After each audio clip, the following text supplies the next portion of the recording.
etsika tsy dia fahita kosa no tanterahana tetsy amin'ny boriboritany fahatelo tetsy tanin'andro ataondreo satria dia mpifankaty miisa 10 no sora-panambadiana amin'ny ankapobeny dia ny famaranana ny fankalazana ny 570 taona nantin'ny Andriamatora Trema William Mananabeazana no tanjona ny karakarana izany etsika izany andao arahantsika ny fanampanazavana.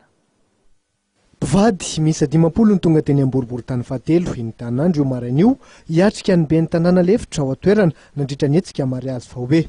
Nentina nanamariana ny fanankatonana ofisialy ny fankalazana ny 570 taona nampianaran'Andriamatoa Ratrema William filompamorona ny vondrom-panabeazana sema ihany koa izao etsika izao. Izy ity moa zany famaranana ny 570 taona ny nanabeazana Andriamatoa Ratrema William zany.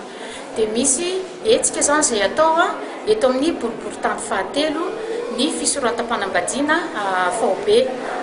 Dia misy eto amin'ny fokontany 34 fokotany zany 14 fokotany no nanaovanay le etsika.